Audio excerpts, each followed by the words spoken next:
Boa noite a todos. Com a graça de Deus e em nome de Jesus, estamos iniciando mais uma transmissão ao vivo aqui no canal O Caminho Estreito. Tema da pregação de hoje: animais imundos na nova aliança. A dieta bíblica do povo de Deus, parte 1. Sejam todos muito bem-vindos, meus irmãos. O eterno Deus elenca em Levítico capítulo 11 e Deuteronômio capítulo 14 quais são os animais, incluindo aves e peixes, próprios e impróprios para consumo humano.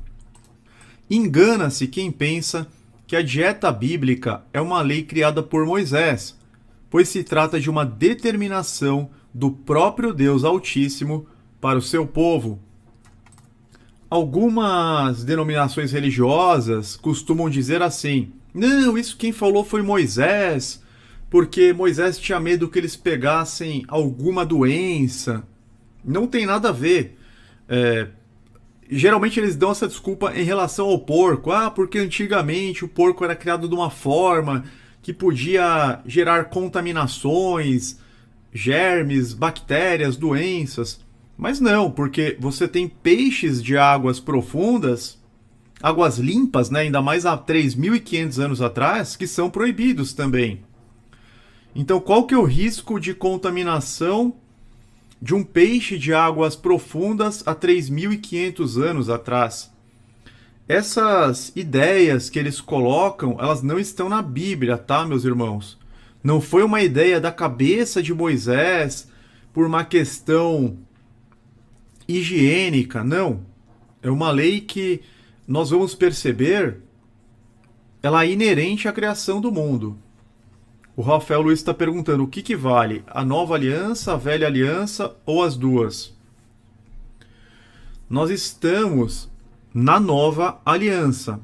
Porém, meu irmão, a gente vai perceber que toda a lei moral, ela está mantida. É claro que nós não temos a lei sacrificial, os rituais, a questão das festas, muitas coisas do sacerdócio levítico, eu não vou nem dizer que foram abolidas, na verdade elas se cumpriram. Então tem muitas coisas que vigoraram até que o Messias pudesse consumar a obra de redenção. Então nós vemos, por exemplo, em Daniel 9:27, que o Messias ele seria cortado no meio da semana e ele faria cessar os sacrifícios e as oblações. Então nós estamos sob a vigência da nova aliança. Muitas coisas da antiga aliança caíram pelo fato de que já se cumpriram, mas as leis morais de Deus, é óbvio que elas continuam valendo. Quando que Deus falou não matarás? Na antiga aliança. E eu posso matar? Não. Quando que Deus falou não adulterarás? Na antiga aliança. Eu posso adulterar? Não posso.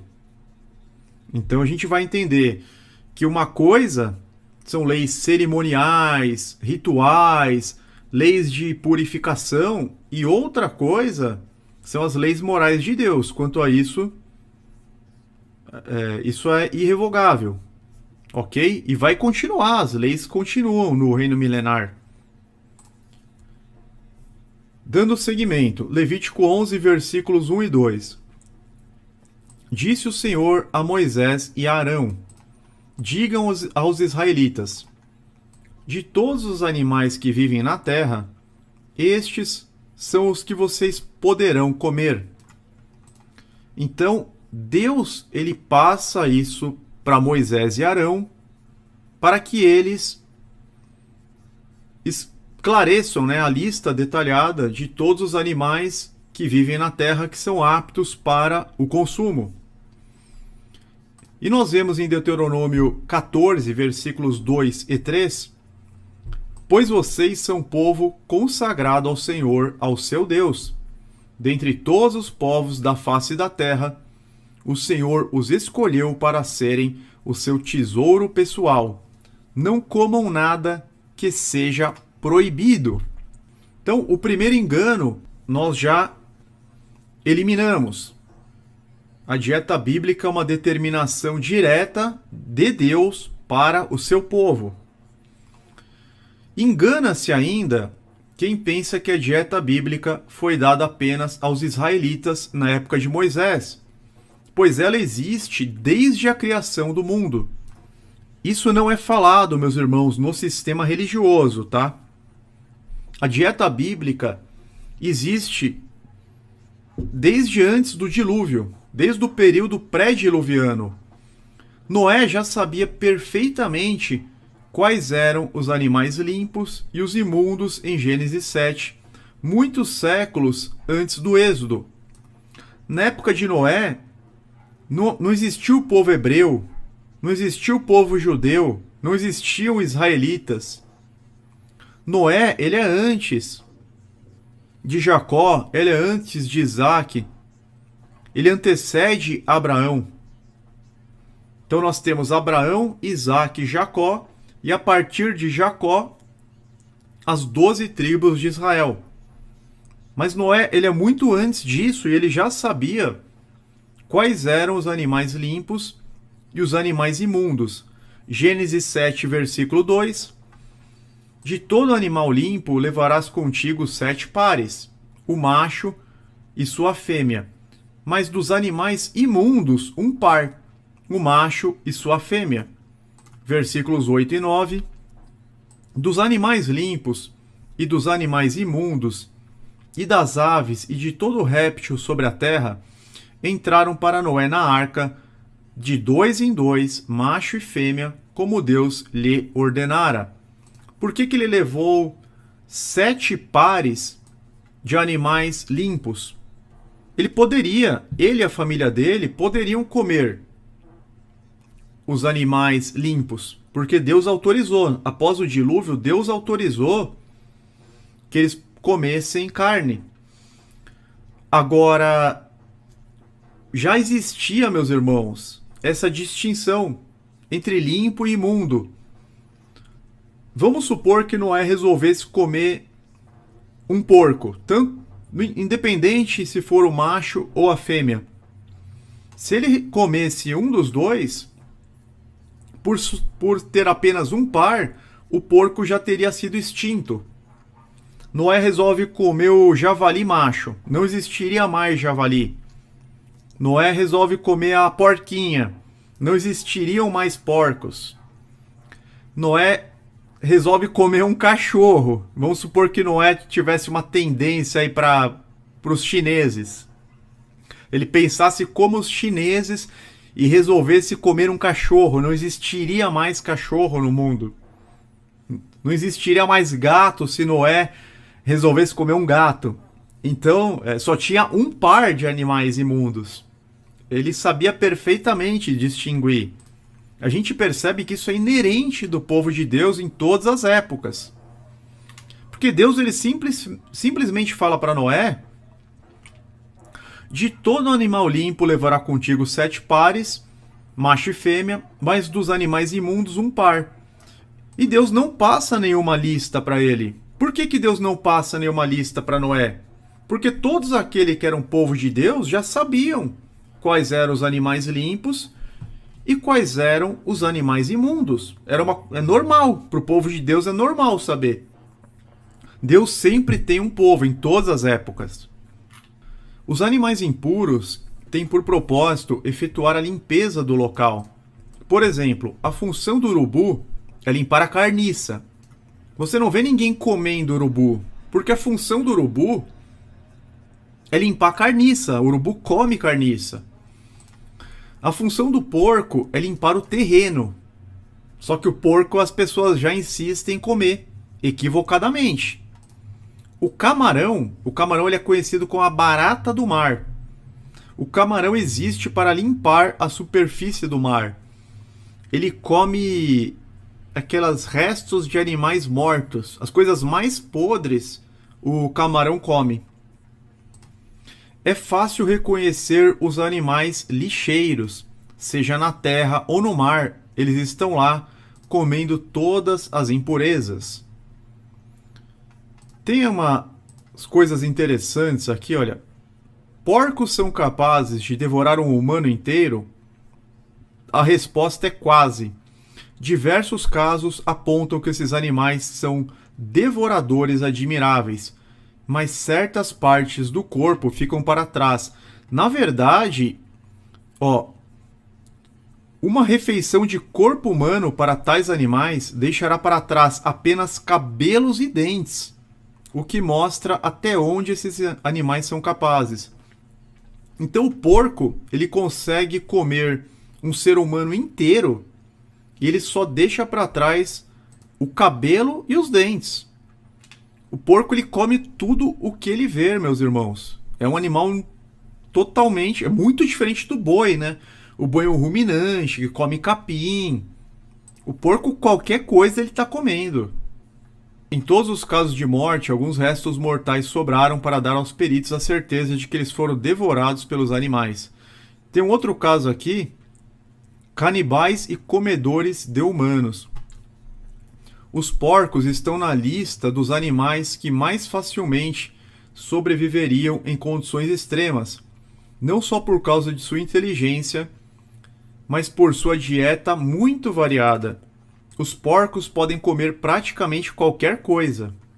Eles não hesitariam em canibalizar uns aos outros e muito menos diriam não a um punhado de carne humana fresquinha. Em 2012, uma fazenda de porcos perto da cidade de Riverton, no Oregon, Estados Unidos, ficou conhecida quando o suinocultor de 70 anos, Terry Garner, foi devorado por seus porcos. Então esse senhor, ele criava porcos e ele foi comido pelos próprios porcos que ele criava. Os detalhes do que realmente aconteceu permanecerão para sempre um mistério. Não se sabe se os porcos o atacaram ou se ele teve um ataque cardíaco e caiu no chiqueiro. Se a pessoa tropeçar no chiqueiro, já era. Os porcos vão lá, se juntam e comem a pessoa. Por isso que fala muito, né? Espírito de porco. Porco, ele sempre tem uma conotação muito ruim, muito pesada. Essa pessoa tem espírito de porco, uma pessoa... Você não pode confiar numa pessoa ruim. Porque o porco, ele não foi feito para comer, ele não é um alimento. Deus, ele criou classes de animais. Por exemplo, o cavalo é um animal para transporte, que era usado nas guerras, um animal de tração. O cavalo não é para que você coma o cavalo. Para comer, ele é impuro. Outro exemplo, o cachorro. O cachorro é conhecido como o melhor amigo do homem. Então as pessoas, elas ficam inconformadas, né? Pô, por que os chineses, por que vários países comem cachorro? A gente já sabe intuitivamente que o cachorro não foi feito como alimento. Alguns animais foram feitos para servir de alimento e outros não. Celso Barque, bagre também, são peixes porcos dos rios. O bagre também come qualquer coisa. Exatamente, Rafael Luiz, cada animal tem a sua função. Então o cachorro tem a função de fazer companhia para o homem, de ajudar na caça, de proteger a casa. O porco é pior, cara, do que comer cachorro, porque o porco é o lixeiro. Ele é o lixeiro da terra. Ele tem a função de limpar o terreno. O camarão também. O camarão é o lixeiro do mar. Ele é a barata do mar. Ele come tudo que é podre. Ninguém vai querer comer um gato, né? O gato também, ele está sendo domesticado para fazer companhia para o homem. A gente tem que... Deus, ele dá essa distinção para nós, tanto em Levítico capítulo 11, quanto em Deuteronômio capítulo 14. Nós não podemos simplesmente jogar fora essas partes da Bíblia. O boi de pano, confesso que meus parentes bois são uma delícia. Concordo. Eu gosto muito de comer carnes, mas carnes limpas, carnes que o Criador nos autorizou. Dando seguimento. Então, os animais impuros, eles têm propósitos diversos na natureza. Muitos deles eles têm a função de limpar carniça, limpar terreno. A distinção entre os animais limpos e imundos era perfeitamente conhecida pelos primeiros seres humanos, tanto que Deus não precisou detalhar a lista para Noé.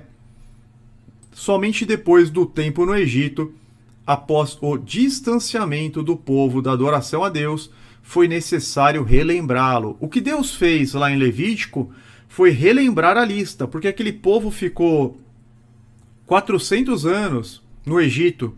Eles se tornaram escravos.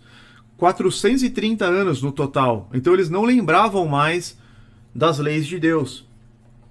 Segundo alguns teólogos, com a crucificação de Cristo, foram anuladas as leis que Deus havia promulgado a respeito das carnes limpas e imundas.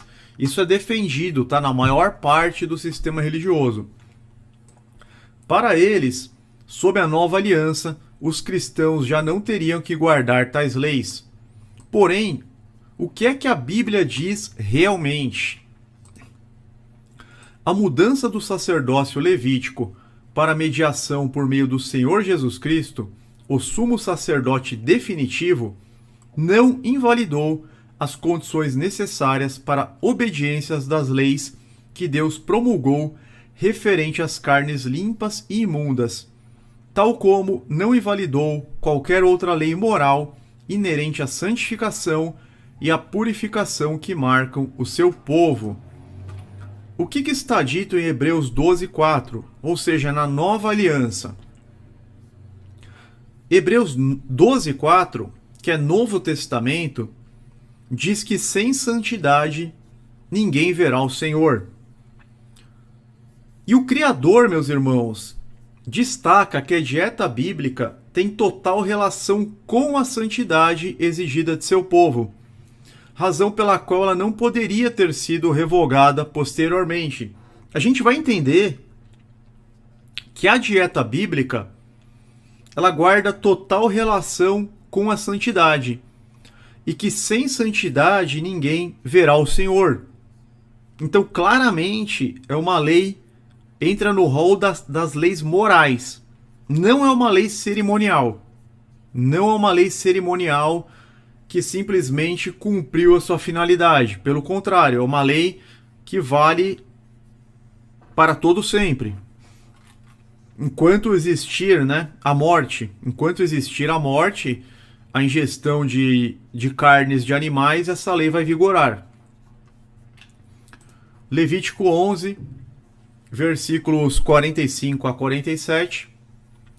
Eu sou o Senhor que os tirou da terra do Egito para ser o seu Deus. Por isso, sejam santos, porque eu sou santo. Ó, isso Deus está falando no capítulo que ele entregou esta lei. Essa é a regulamentação acerca dos animais, das aves, de todos os seres vivos que se movem na água e de todo animal que se move rente ao chão. Vocês farão separação entre o impuro e o puro, entre animais que podem e os que não podem ser comidos. Meus irmãos, leis relacionadas à santidade de Deus e à santidade do seu povo são leis morais, portanto irrevogáveis. O Novo Testamento destaca a necessidade dessa separação entre o limpo e o imundo, entre o santo e o injusto, da mesma forma como prescrito na Antiga Aliança. A gente vai comparar algumas leis da Torá com a Nova Aliança, até para esclarecer melhor, poxa, o que está vigente, o que já caiu, para a gente ter uma noção pelo menos. Então, o que Deus pede para aquele povo que ele chama que é povo dele? Porque hoje nós somos povo de Deus. Deus ele tem um só povo. Não importa se são judeus ou gentios. Tem um só povo hoje. Existe uma só igreja de Deus. Quando os apóstolos fundaram as igrejas, as primeiras igrejas tinham tanto judeus quanto gentios. Na verdade, tinham mais gentios, né? Porque os judeus, em sua maior parte, acabaram rejeitando o Messias. Mas existiam tanto judeus quanto gentios na igreja de Deus. Então Deus agora ele tem um só povo. E ele fala o seguinte: sejam santos, porque eu sou santo. Vocês farão separação entre o impuro e o puro, entre animais que podem e os que não podem ser comidos. Agora a gente vai perceber dessa necessidade de separação. Por exemplo, Levítico 20, versículos 7 e 8. Consagrem-se, porém, e sejam santos, porque eu sou o Senhor, o Deus de vocês. Obedeçam aos meus decretos e pratiquem-nos. Eu sou o Senhor que os santifica. E Apocalipse 22:11, que é nova aliança, fala algo muito parecido. Continue o injusto a praticar injustiça. Continue o imundo na imundícia. Continue o justo a praticar a justiça. E continue o santo a santificar-se. Os apóstolos continuaram insistindo na necessidade de que o povo de Deus fosse santo, separado, irrepreensível. Efésios 1, versículo 4. Porque Deus nos escolheu nele antes da criação do mundo, para sermos santos e irrepreensíveis em sua presença. O apóstolo Pedro também, meus irmãos, 1 Pedro, capítulo 1, versículos 15 e 16. Mas, assim como é santo aquele que os chamou, sejam santos vocês também em tudo o que fizerem, pois está escrito: sejam santos, porque eu sou santo. Por que eu estou insistindo nisso no Novo Testamento? Então eu li Apocalipse, Efésios e 1 Pedro. Porque a justificativa que está sendo colocada nessas passagens do Novo Testamento é a justificativa que Deus colocou na lei dietética. Ele pediu para a gente fazer essa separação entre a carne pura e a impura com base na santidade dele. E, por consequência, com base na santidade do seu povo. Como é uma lei relacionada à santidade, então a gente não pode considerar simplesmente uma lei transitória, cerimonial, e sim definitiva. Aqui a gente considera como se fosse: não matarás, não adulterarás, não cobiçarás, não furtarás, não comerás animais imundos. Não existem apenas os 10 mandamentos. Existem diversos mandamentos, diversas leis morais ao longo de toda a Bíblia. Ok, meus irmãos? Tem um comentário aqui. E outra: mesmo os permitidos, não é obrigado a alimentar-se de animais. Podemos diminuir ou até mesmo eliminá-los do cardápio. Sim, não é obrigado. Não é obrigado. Só que nós não podemos comer tudo que se mexe. Nós não podemos sair por aí comendo cobra, lagarto, morcego, rato, aranha.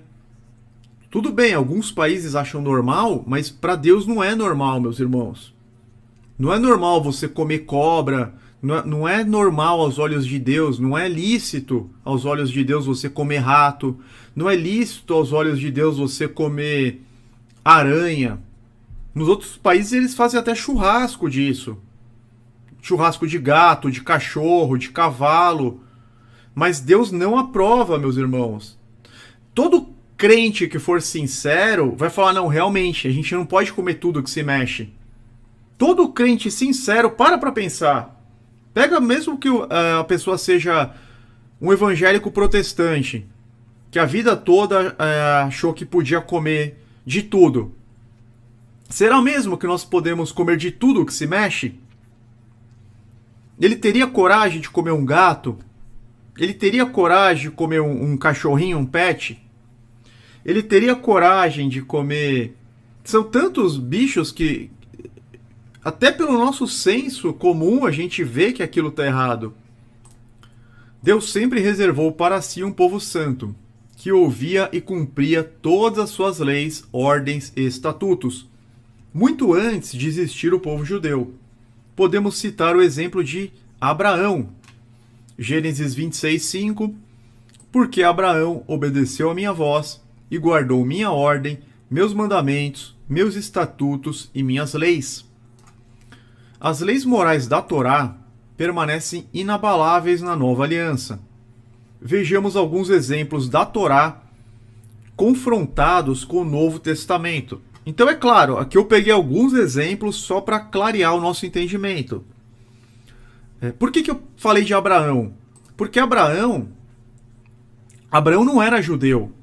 Abraão não era israelita, não existia. Não existia judeu na época de Abraão. Só que ele guardava os mandamentos de Deus. Noé não era judeu, mas Noé guardava os mandamentos de Deus. Abraão é antes da aliança com Israel. Deus ele fez uma aliança com Abraão que a partir dele todos os povos da terra seriam abençoados. E ele já guardava os mandamentos, os estatutos, os decretos, todas as leis. Tá vendo? Mandamentos, estatutos e leis. Abraão já guardava. Abraão não comia carnes imundas. Abraão não praticava idolatria. Abraão ele já tinha, muito antes de Deus escrever nas tábuas de pedra. Quando Caim matou Abel, já não podia matar.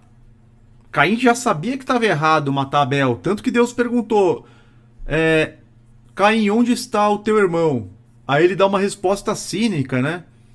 Ele tenta fugir da pergunta. Acaso eu sou o guardador do meu irmão? Se a gente voltar para Gênesis 4, por exemplo, ele trama a morte. Aqui, olha. Então o Senhor perguntou a Caim, onde está seu irmão Abel? Respondeu ele, não sei. Sou eu responsável por meu irmão? Ou seja, Caim já sabia que era errado matar. Já existia não matarás.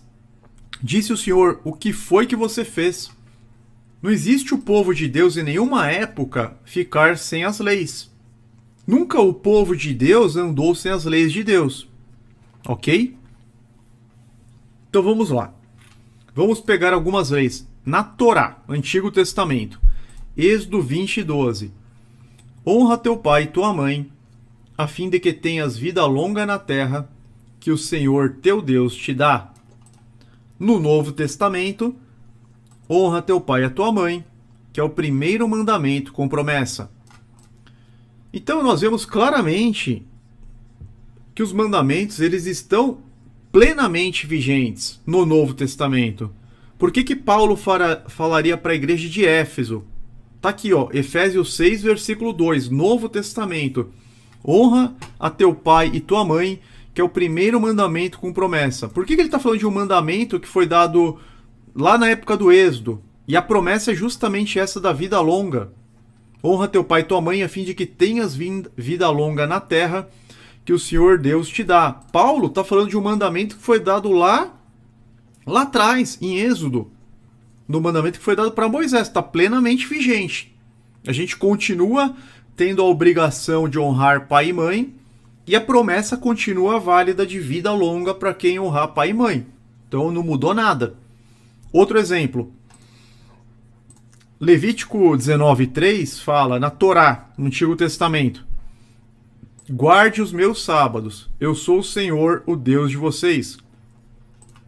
No Novo Testamento a mesma coisa, Hebreus 4:9. Assim, ainda resta um descanso sabático para o povo de Deus, e na continuação da passagem manda guardar, sob pena de incorrer em desobediência. Outro exemplo, na Torá, Levítico 19:4. Não se voltem para ídolos, nem façam para si deuses de metal. Eu sou o Senhor, o Deus de vocês. No Novo Testamento, 1 João 5:21. Filhinhos, guardem-se dos ídolos. Continua sendo proibido se voltar para os ídolos. Continua sendo proibido fazer imagem, adorar ídolos. A mesma coisa que estava na Torá está no Novo Testamento. Mais um exemplo, eu estou dando vários exemplos, tá? Na Torá, no Antigo Testamento, não adulterarás. Êxodo 20, 14. No Novo Testamento, 1 Coríntios 6, 9, por exemplo. Vocês não sabem que os perversos não herdarão o reino de Deus? Não se deixe enganar. Nem imorais, nem idólatras, nem adúlteros. E continua. Então, essa lei também é uma lei moral, não adulterarás, continua valendo para a nova aliança. Continua valendo. Deixa eu tentar corrigir. Tem tipo de gafanhoto que é comestível mesmo, sim. Muito bem, meus irmãos, seguindo. Então nós falamos não adulterarás na Torá, Êxodo 20, 14, e o mesmo é válido para o Novo Testamento. Continua sendo proibido, vedado o adultério. O adultério continua sendo pecado. A idolatria continua sendo pecado. O assassinato continua sendo pecado. A profanação do sábado continua sendo pecado. Desonrar pai e mãe continua sendo pecado. Nós estamos comparando o antigo com o novo. Mais um exemplo. Não furtarás, que está em Êxodo 20, versículo 15. No Novo Testamento, o que Paulo fala? Efésios 4, 28. O que furtava, não furte mais. Antes trabalhe, fazendo algo de útil com as mãos, para que tenha o que repartir com quem estiver em necessidade. Mais um mandamento que está confirmado aqui no Novo Testamento. Não furtarás. Nós continuamos sendo proibidos de praticar o furto sob pena de estarmos cometendo um pecado, além, é claro, da violação da lei civil. Outro, não cobiçarás. Êxodo 20, 17. Isso também está em pleno vigor. Romanos 7, 7. De fato, eu não saberia o que é pecado, a não ser por meio da lei, pois na realidade eu não saberia o que é cobiça, se a lei não dissesse, não cobiçarás. Então Paulo está aqui na carta de Romanos, validando a lei, falando, realmente a lei fala para não cobiçar, porque se eu cobiçar, eu vou estar cometendo um pecado. Eu não saberia o que é pecado a não ser por meio da lei. Eu continuo não podendo cobiçar a casa do próximo, a mulher do próximo, os servos, as servas, o boi, o jumento, o carro, tudo que ele tiver, eu não posso cobiçar. Nada, nem coisa alguma que lhe pertença. Ok? Então nós vemos que não tem essa história de abolição da lei moral. Mas é claro que as leis cerimoniais, festas, sacrifícios e rituais estabelecidos antes da vinda do Messias deixaram de vigorar na nova aliança, pois eram meras ilustrações ou alegorias do que haveria de vir, tal como podemos confirmar no livro de Hebreus. O livro de Hebreus, ele traz muito esclarecimento sobre isso.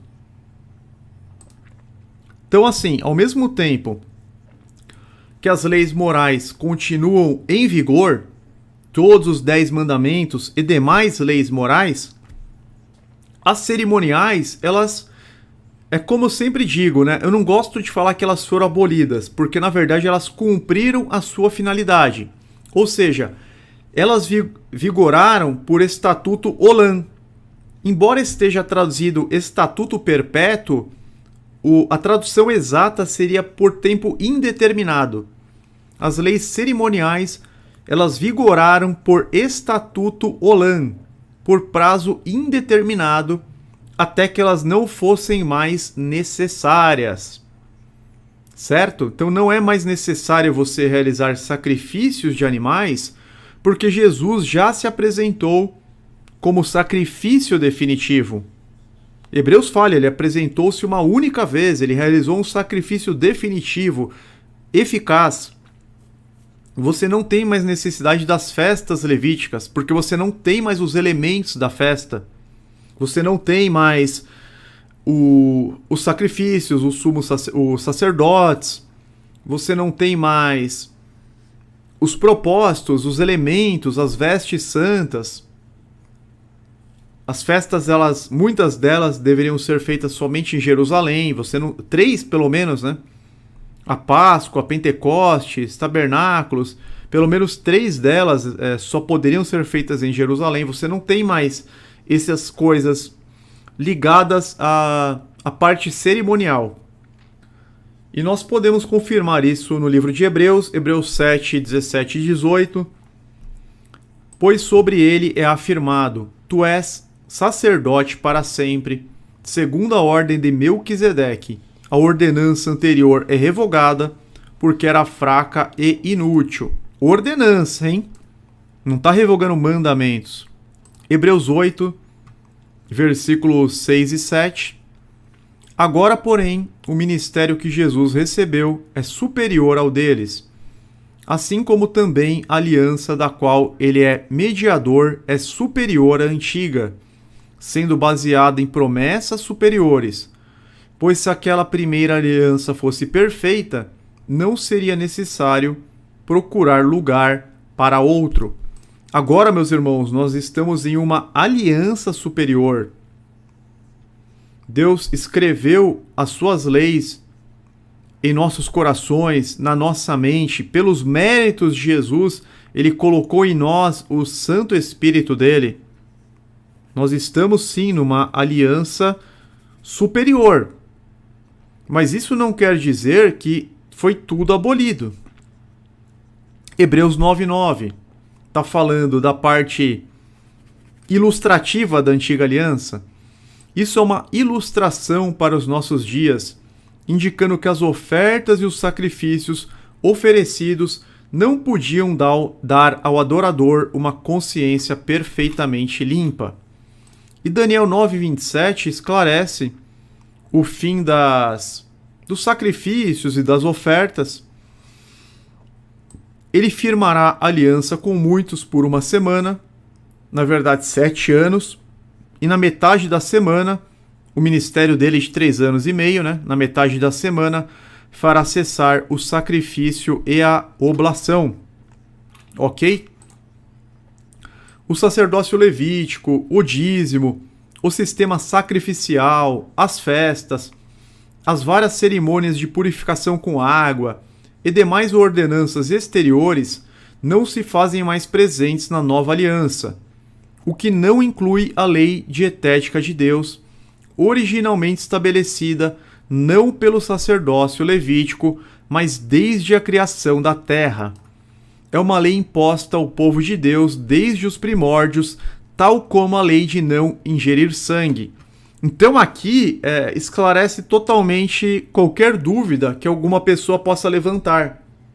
Porque essa lei, embora ela esteja contida no livro chamado Levítico, ela não foi estabelecida originalmente no sacerdócio levítico. Já existia no período pré-diluviano a distinção entre animais puros e imundos. Então a gente tem que ter muito isso em mente. Ainda que o sacerdócio levítico tenha sido extinto, nós não temos mais dízimo, sistema sacrificial, festas levíticas, várias cerimônias e rituais. Ainda que não existam mais essas coisas, esses elementos, isso não revoga a lei dietética de Deus, porque ela não foi estabelecida originalmente pelo sacerdócio levítico. Ela existe desde a criação da terra. As pessoas elas entendem que elas não podem ingerir sangue. O sangue também ele foi imposto antes. O sangue também foi falado para Noé. Da mesma forma como Noé já sabia quais eram os animais limpos e os imundos, Noé também recebeu a lei de não ingerir sangue. E é engraçado, ninguém discorda do sangue. Do sangue todo o evangélico protestante concorda. Mas dos animais limpos e imundos eles não concordam. E Noé já fazia também essa distinção. É uma contradição muito grande. Eu não sei se tem algum evangélico que consegue explicar esse tipo de contradição. Dando sequência. Alguns eruditos bíblicos reconhecem o fato de que os membros da Igreja Apostólica continuaram guardando a ordenança que proíbe o consumo de carnes imundas. Muitos creem, porém, que na nova aliança foi abolida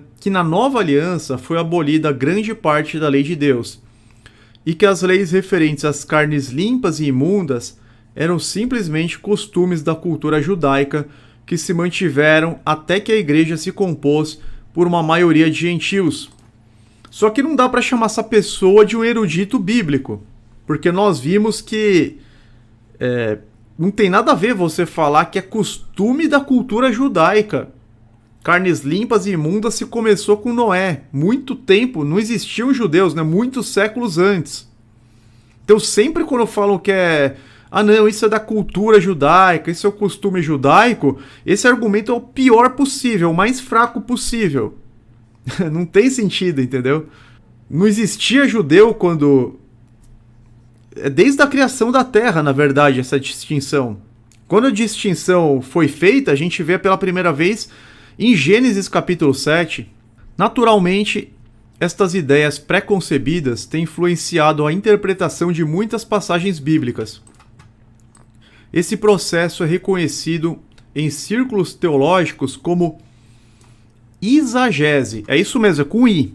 Não é exegese não, vem do grego eisegeses. O ato de inserir as nossas ideias próprias na Escritura.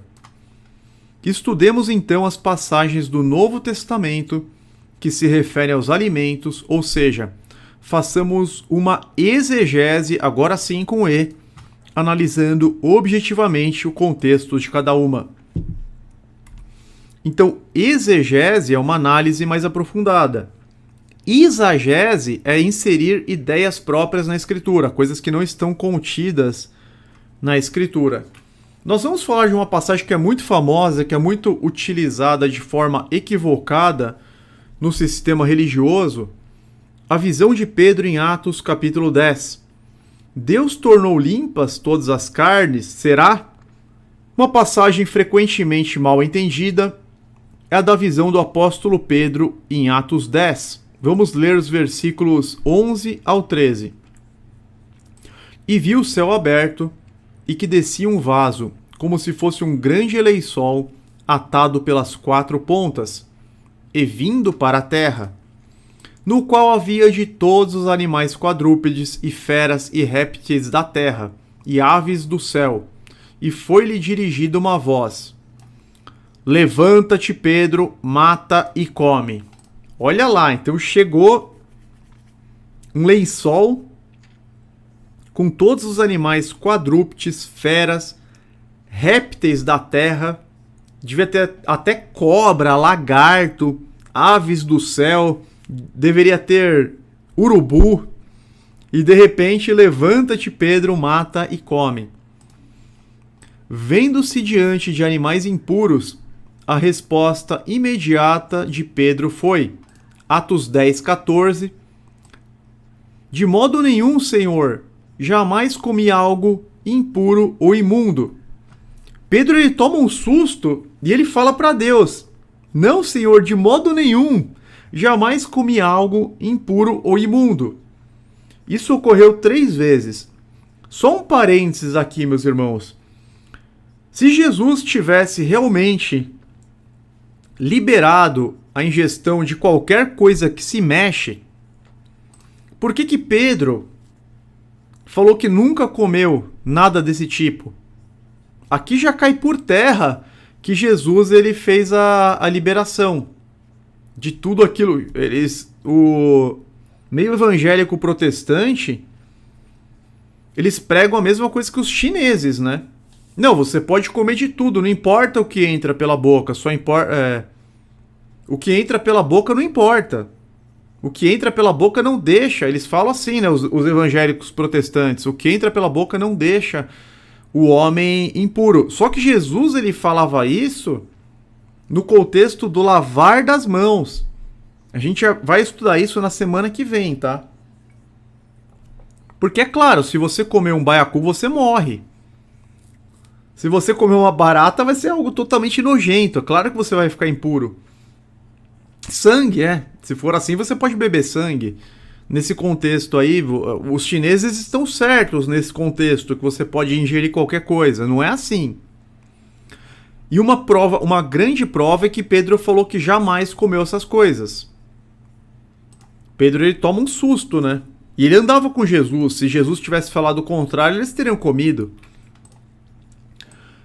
Muitos leitores que não terminam de ler o relato podem acabar sendo enganados, achando que Deus teria dito a Pedro para comer as abominações. Porém, se lermos cuidadosamente, veremos que Pedro não entendeu dessa forma. De fato, ainda depois de vê-la 3 vezes, Pedro estava duvidando entre si acerca do que seria aquela visão que tinha visto. Está escrito bem assim, Almeida Corrigida Fiel, Atos 10, 17. Então eu peguei várias versões.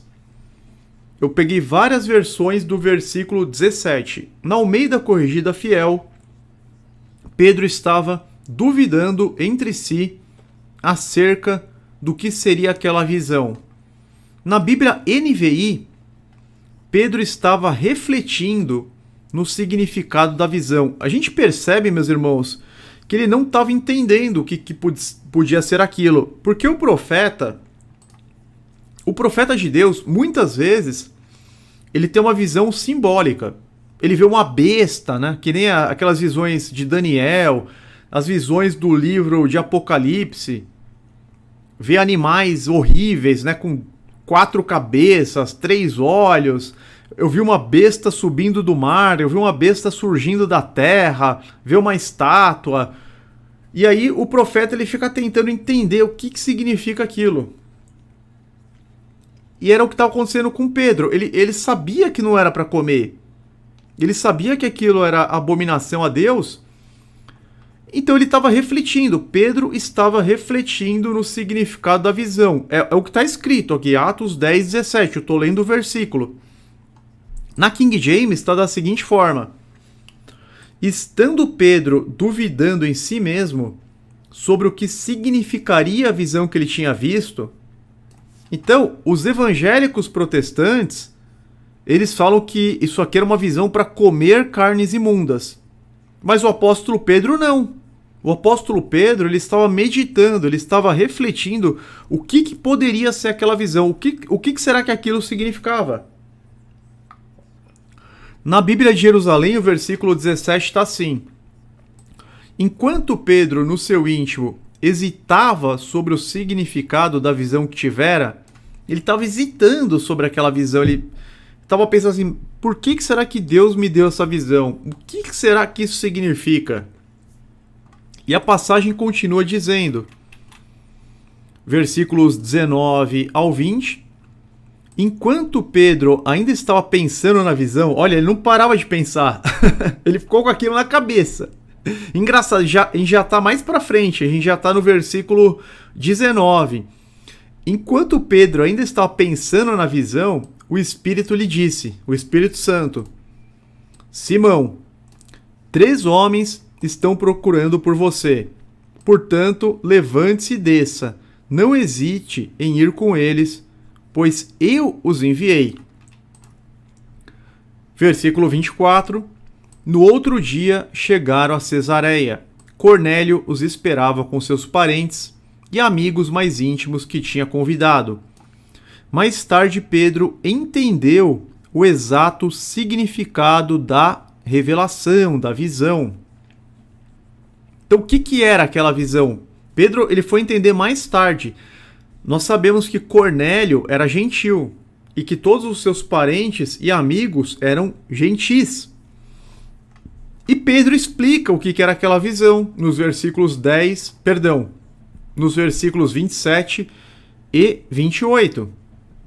Conversando com ele, Pedro entrou e encontrou ali reunidas muitas pessoas e lhes disse: vocês sabem muito bem que é contra a nossa lei um judeu associar-se a um gentil ou mesmo visitá-lo.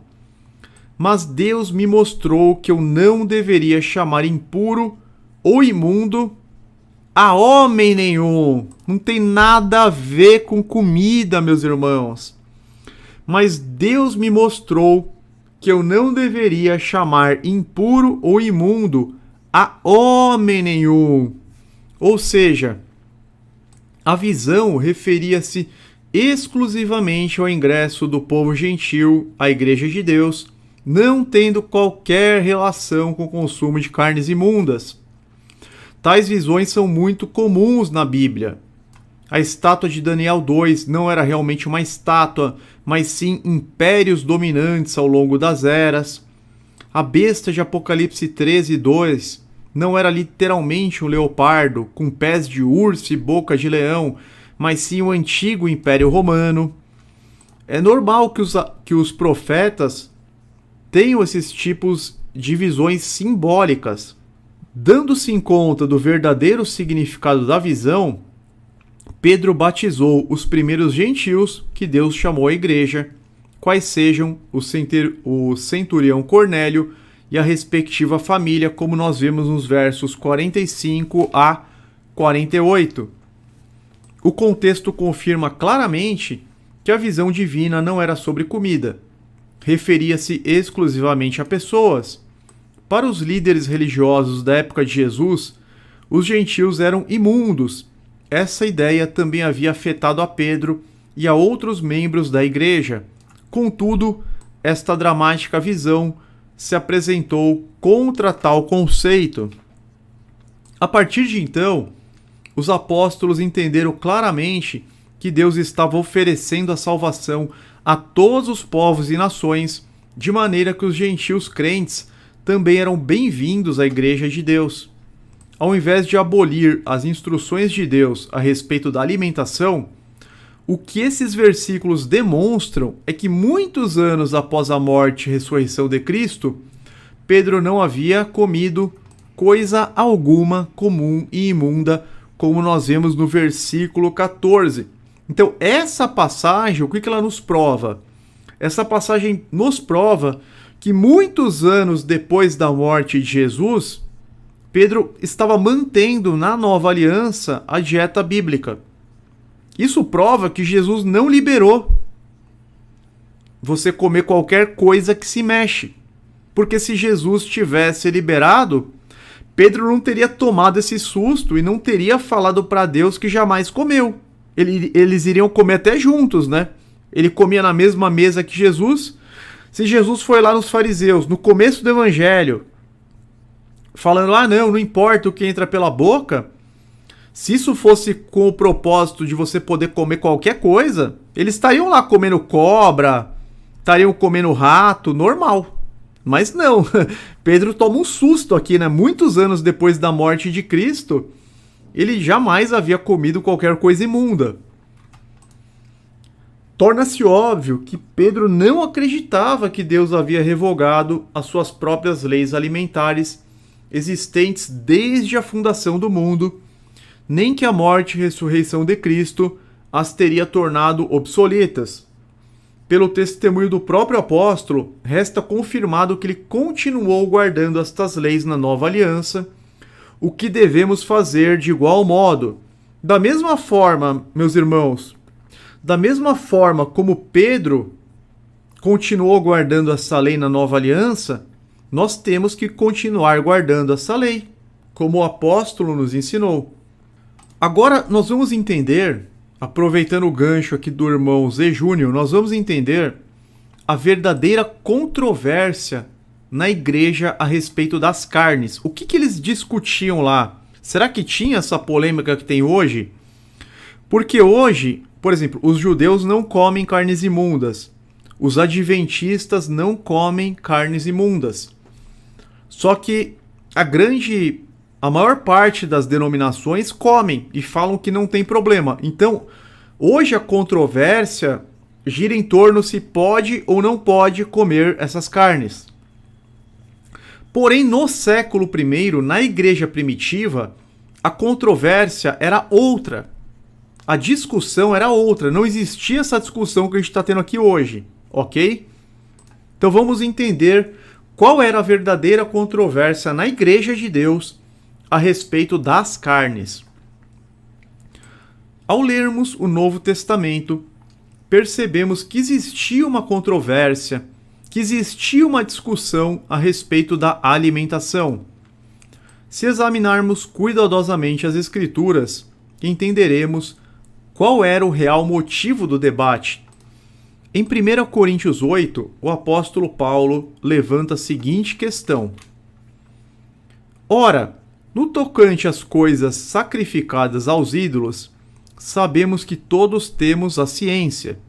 A ciência incha, mas o amor edifica. Isso na versão Almeida. Na versão NVI, com respeito aos alimentos sacrificados aos ídolos, sabemos que todos temos conhecimento. O conhecimento traz orgulho, mas o amor edifica. Eu sublinhei aqui coisas sacrificadas aos ídolos. 1 Coríntios 8:1. E eu fui no grego, por curiosidade, para saber o que está escrito, porque na NVI está coisas sacrificadas aos ídolos. Não, na Almeida. E na NVI, alimentos sacrificados aos ídolos. Eu falei, como será que está no grego? No grego está uma palavra só. Nossa, eu não sei pronunciar aqui. Eidolophiton. Eidolotiton, alguma coisa assim, que está escrito aqui. O que significa? Segundo o dicionário grego-português do Novo Testamento, Bíblia de Estudo Palavras-Chave Hebraico-Grego, página 2161, eu tenho essa Bíblia aqui em casa, significa parte de uma oferta idólatra. Carne, coisa que é oferecida em sacrifício, sacrificada aos ídolos. Então, significa parte de uma oferta idólatra. E nós sabemos que aqui no caso específico, parte de um animal, da carne mesmo. Por que se discutia isso?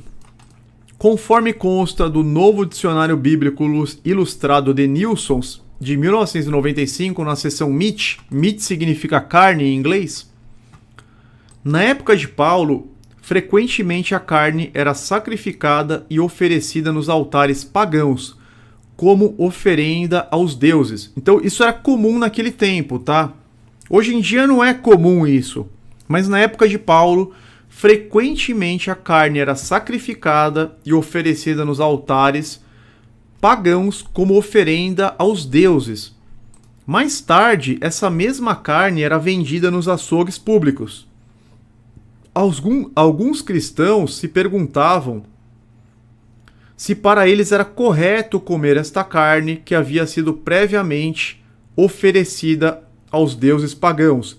Então eles pegavam um animal limpo, um boi, um touro, um carneiro, eles pegavam um animal limpo, oferecia em sacrifício para deuses pagãos, sacrificava lá o animal e depois vendia a carne no açougue. Ou vendia a maior parte daquela carne no açougue. E a gente sabe que não existia sacrifício de animais impuros, porque nem os demônios aceitavam sacrifícios de animais imundos. E onde nós vemos isso? Nós vemos, por exemplo, em Atos 14:13. A única passagem em que se menciona os animais que se sacrificavam aos ídolos. O animal sacrificado era um touro, um animal limpo.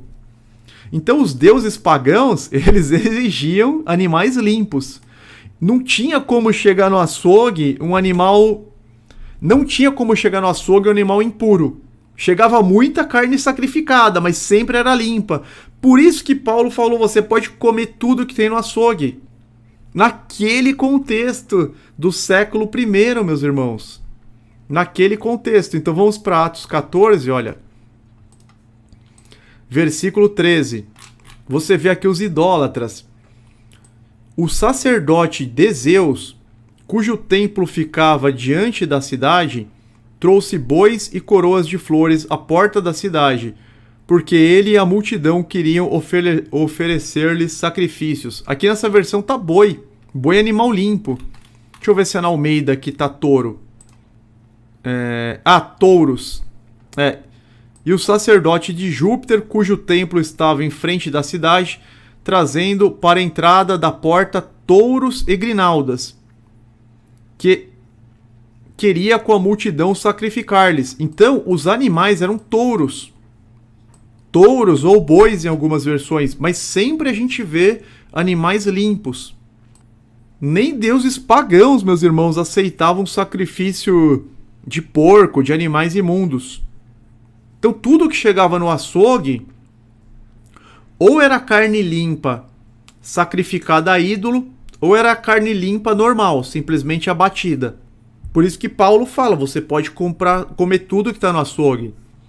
Agora, tenta aplicar isso para hoje. No açougue vende sangue para fazer chouriço.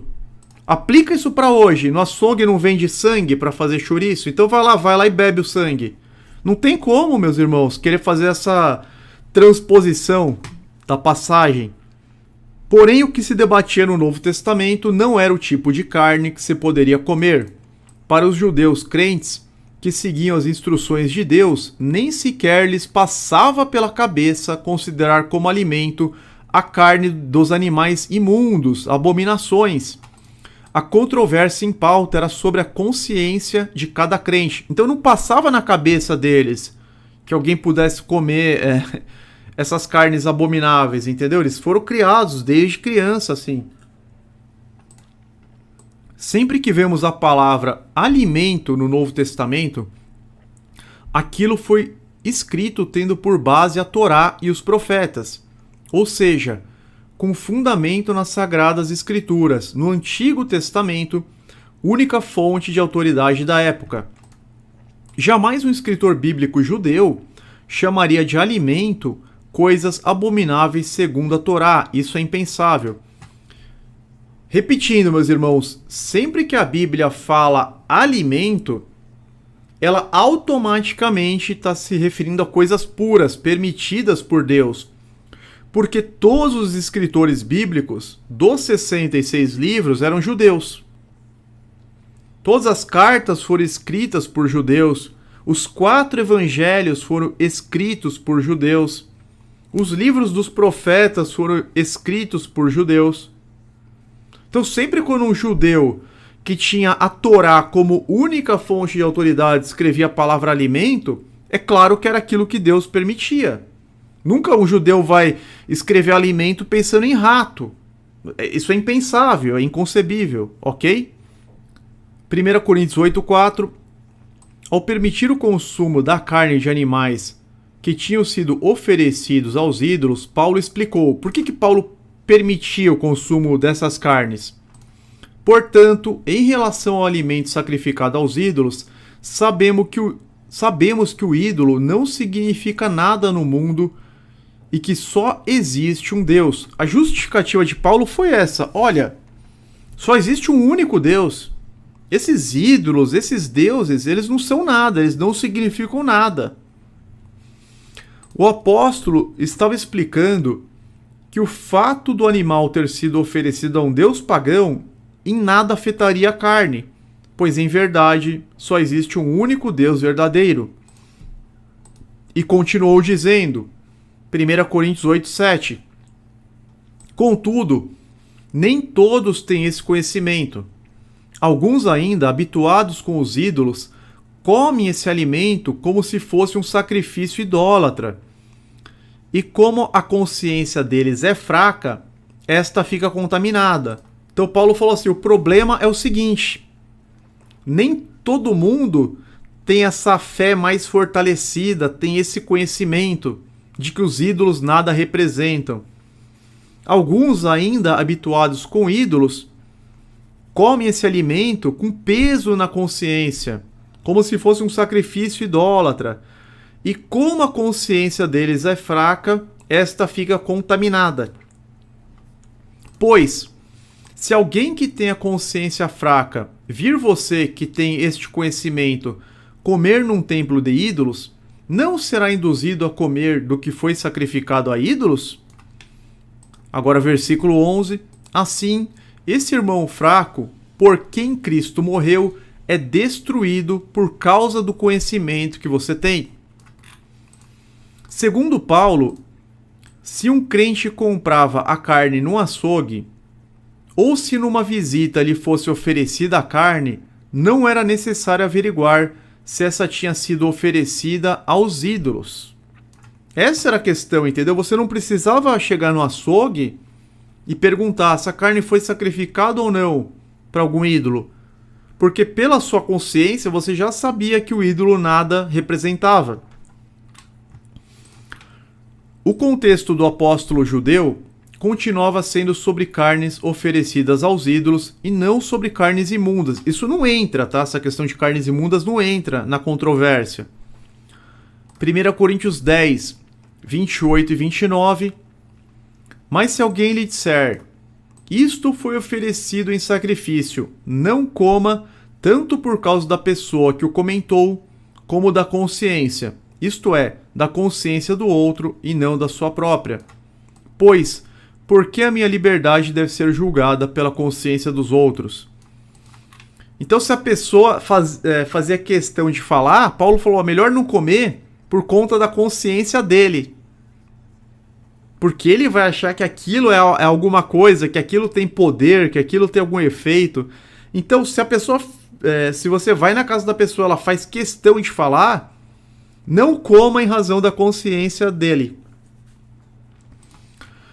O que mais lhe preocupava era que se considerasse e respeitasse a quem tivesse uma consciência mais fraca. Nestes casos, era preferível não comer carne para não servir de pedra de tropeço ao irmão. Por isso que ele fala aqui, 1 Coríntios 8:13, portanto, se aquilo que eu como leva o meu irmão a pecar, nunca mais comerei carne, para não fazer meu irmão tropeçar. Então Paulo ele não comia carne perto daqueles irmãos com a fé, com a consciência mais fraca, porque aqueles irmãos poderiam ficar escandalizados. Nossa, ele está comendo carnes sacrificadas a ídolos, meu Deus, o que é isso? Ele está validando a idolatria. Então, para não escandalizar os irmãos, para não servir de pedra de tropeço, ele abria mão até de comer carne. A gente muitas vezes tem que abrir mão de algumas coisas para não chocar as pessoas que são mais fracas na fé. Sim, Celso Barque colocou aqui, para se tornar um bom seguidor de Cristo Jesus, para não perder a salvação é abrir mão de muitas coisas. Verdade. É necessário abrirmos mãos de muitas... Senão seria muito fácil, né? Senão todo mundo faz o que quer e tá todo mundo salvo. Se tudo pode, tá todo mundo salvo, mas não é assim. Portanto, se aquilo que eu como leva o meu irmão a pecar, nunca mais comerei carne, para não fazer o meu irmão tropeçar. 1 Coríntios 8:13. Isso vale para um vinhozinho, para uma cervejinha, né?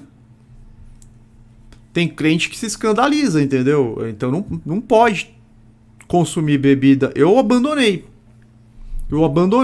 qualquer tipo de bebida alcoólica. Tomei na Santa Ceia, na Ceia do Senhor, quer dizer, né? Tomei, mas assim, bem pouquinho, né? Na ceia, que foi começo de abril, se eu não me engano, em abril. Nunca mais comprei cerveja, vinho. Mas assim, eu nunca tive problema, entendeu? Eu nunca tive problema de alcoolismo, de embriaguez, nada disso. Mas achei melhor parar de comprar. Achei melhor não tomar e pronto. Não tá fazendo falta nenhuma. É boa, tô até economizando, não faz falta. E prefiro assim. 1 Coríntios 10, 32 e 33. Não se tornem motivo de tropeço nem para judeus, nem para gregos, nem para a igreja de Deus. Também eu procuro agradar a todos de todas as formas, porque não estou procurando o meu próprio bem, mas o bem de muitos, para que sejam salvos. Então Paulo estava priorizando aí os irmãos. Não se tornem motivo de tropeço nem para judeus, nem para gregos, nem para a igreja de Deus. A controvérsia a respeito da carne sacrificada aos ídolos foi grande na época do Novo Testamento. Este é o núcleo de muitas das coisas que Paulo escreveu acerca da liberdade cristã. O Antigo Testamento não contém referências sobre o consumo de carnes oferecidas a ídolos, mas tem instruções muito claras e específicas a respeito de quais carnes se podem ou não comer. Agora a gente vai entrar um pouquinho aqui em Romanos 14, especialmente o versículo 14, que também é muito utilizado no sistema religioso. Para a gente falar de Romanos 14, é importante fazermos uma pequena introdução sobre a importância da cronologia das cartas de Paulo, quando que elas foram escritas. Um dado muito significativo, porém pouco observado no sistema religioso, é a relação cronológica que existe entre as cartas que Paulo escreveu aos Coríntios e aos Romanos. Alguns estão convencidos de que Romanos 14 sustenta que os cristãos não estariam obrigados a seguir as instruções bíblicas que proíbem o consumo de carnes imundas. A chave, segundo eles, é o versículo 14, onde o apóstolo diz: então essa é uma passagem muito utilizada. Eu sei e estou certo no Senhor Jesus que nenhuma coisa é de si mesma imunda, a não ser para aquele que a tem por imunda. Para esse é imunda. Vou repetir. Eu sei e estou certo no Senhor Jesus que nenhuma coisa é de si mesma imunda, a não ser para aquele que a tem por imunda, para esse é imunda. É lógico que tem coisas que são imundas. A gente já vai entender em qual contexto que o apóstolo está falando isso. Entretanto, é lógico que um rato, um rato ele continua sendo imundo, o morcego continua sendo imundo. A gente já vai entender o contexto aqui, tá? Esta afirmação que é feita no sistema religioso ignora completamente a perspectiva do autor, do escritor bíblico e o contexto da epístola dirigida à congregação em Roma. Muitos eruditos da Bíblia concordam em situar a primeira epístola aos Coríntios ao redor do ano 55. Então aquela carta que ele fala muito das carnes imundas, ele escreveu no ano 55. E a epístola aos Romanos, que foi escrita provavelmente em Corinto, ao redor de 56 ou 57, pouco tempo depois e com ele ainda lá em Corinto. Como demonstramos anteriormente, a controvérsia em Corinto acerca da comida era relacionada à carne limpa sacrificada aos ídolos. Seguramente, quando Paulo escreveu aos Romanos, ainda em Corinto, tinha muito presente este tema. É isto que devemos considerar para analisar a seguir o capítulo 14 de Romanos. Vamos tentar fazer até mais esse capítulo 14. A gente vai mais esse item, tá? Romanos 14, entendendo o propósito de Paulo. Aqueles que afirmam que o capítulo 14 de Romanos invalida a lei de Deus acerca das carnes limpas e imundas, têm que torcer as escrituras para poder justificar sua posição. O ensinamento que Paulo dá, como o capítulo mesmo comprova, tem origem na carne sacrificada aos ídolos. A gente vai ver que é a mesma controvérsia. O versículo 2 estabelece o contraste entre o que come legumes e o que crê que de tudo se pode comer, isto é, carne e legumes. Tudo, ele quer se referir a tanto carne pura, lógico, quanto legumes. Não é tudo igual os chineses entendem, tá? Repito, os escritores bíblicos eram judeus, não os chineses, meus irmãos. No versículo 6, se menciona o comer e o não comer, e há várias interpretações a respeito. A que se refere ao jejum, não comer nem beber em certos dias, a que se refere ao vegetarianismo, comer só legumes, verduras e frutas, ou a que se refere a comer ou não comer das carnes sacrificadas aos ídolos. O versículo 21 nos comprova que o tema fundamental deste capítulo é a carne oferecida aos ídolos. Romanos 14, 21. É melhor não comer carne, nem beber vinho, nem fazer qualquer outra coisa que leve seu irmão a cair. Então isso aqui é uma preocupação bíblica, a gente não fazer nada que possa levar o nosso irmão a cair. No mundo romano era muito comum oferecer aos ídolos tanto a carne como o vinho. Destas oferendas, mais tarde se vendiam porções nos mercados ou nos açougues. Acerca do versículo 2, uma nota na Life Application Bible, Bíblia de aplicação na vida, destaca. Então aqui uma nota de rodapé. O sistema antigo de sacrifício era o centro da vida religiosa, social e nacional do mundo romano. Depois que se apresentava o sacrifício a um deus num templo pagão, só se queimava uma parte dele. O que restava, frequentemente, era enviado ao mercado para venda. Assim, facilmente, ainda sem disso se aperceber, um cristão podia comprar a dita carne no mercado ou comê-la na casa de um amigo. O cristão deveria perguntar sobre a origem desta carne? Alguns pensaram que não havia nada mal em comer carne oferecida aos ídolos, já que esses deuses eram inúteis e falsos. Outros, para evitar uma consciência de culpa, com cuidado averiguavam a origem da carne ou simplesmente não a consumiam. O problema era particularmente sério para os cristãos que alguma vez tivessem adorado a ídolos. Para eles, tal lembrança nítida de seus dias pagãos podia debilitar sua nova fé. Paulo também tratou deste tema em 1 Coríntios 8. Então aqui, a nota de rodapé está fazendo associação ao mesmo tema, a mesma discussão, a mesma polêmica que estava existindo na igreja de Roma, estava existindo na igreja de Corinto, tá? Qual é o ensinamento fundamental que Paulo transmite em Romanos 14? Dependendo das suas consciências, os crentes primitivos tinham várias opções quanto ao assunto, nas suas viagens ou quando estivessem nas suas casas.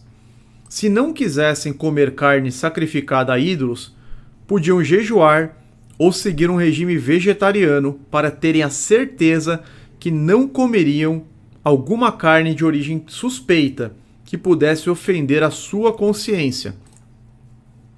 Se não tinham nenhum problema de consciência em comer carne oferecida a ídolos, eles podiam escolher qualquer das opções.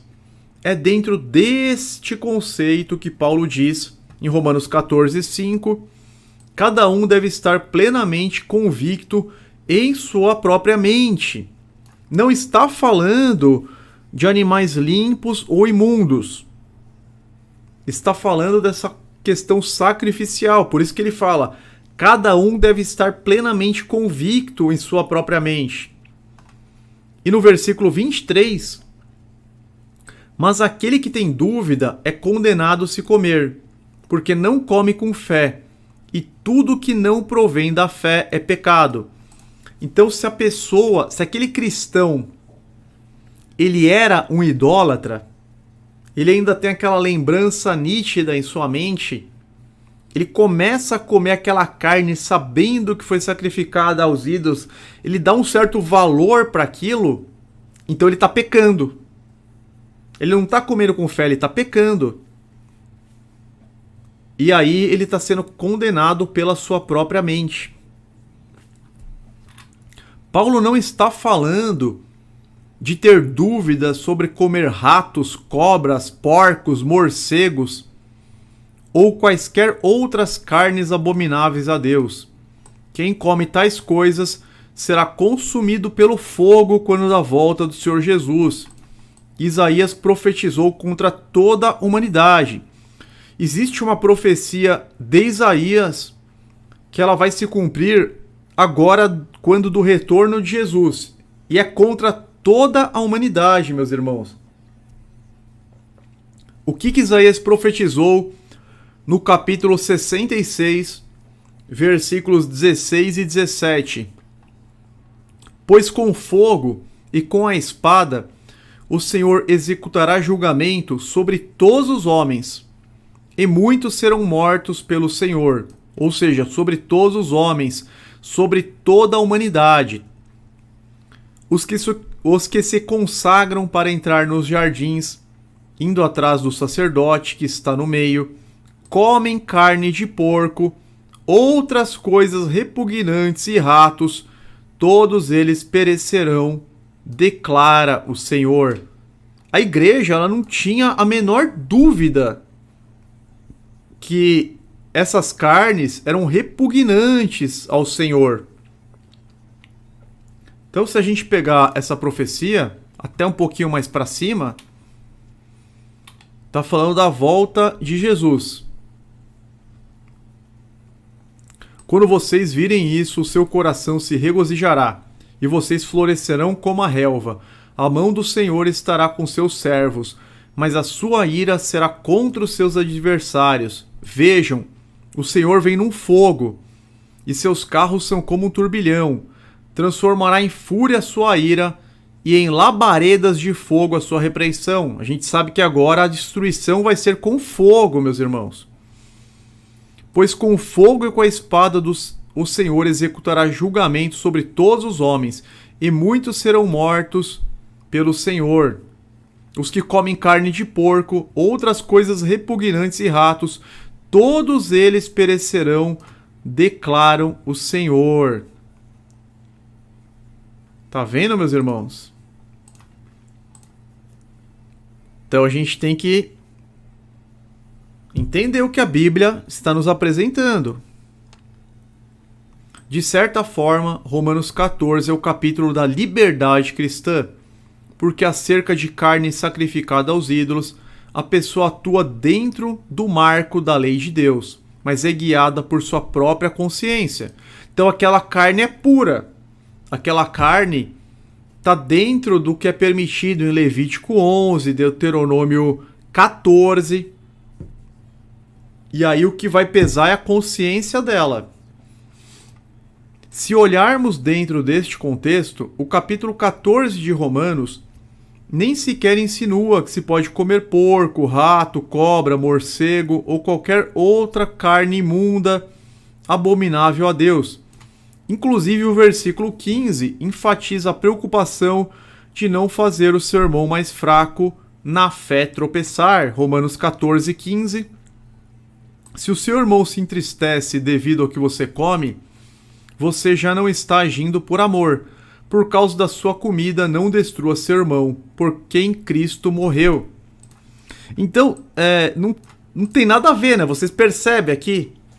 Se seu irmão se entristece devido ao que você come, tá no contexto das carnes sacrificadas aos ídolos. Porque senão seu irmão não iria se entristecer se você tá comendo boi ou cabrito. Por que ele iria se entristecer? É lógico que é nesse contexto. O versículo 15 não faria nenhum sentido se não fosse essa controvérsia igual que se apresentou na igreja de Corinto. Se todas fossem puro, por que ele estaria triste de você estar comendo uma costela? Vamos supor, todas foram purificadas por Jesus. Por que seu irmão ficaria triste e cairia da fé com você comendo porco, se Jesus foi lá e santificou o porco? É lógico que não é isso. O próprio versículo 15 já elimina o entendimento equivocado do 14.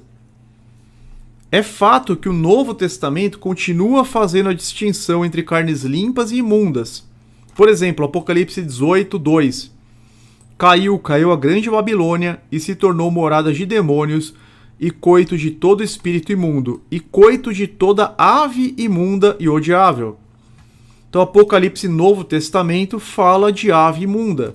Continua fazendo a distinção. Jesus não estava desperdiçando uma grande quantidade de alimentos quando permitiu que espíritos imundos entrassem nos porcos, que também são imundos. Marcos 5, versículos 11 ao 13. Uma grande manada de porcos estava pastando numa colina próxima.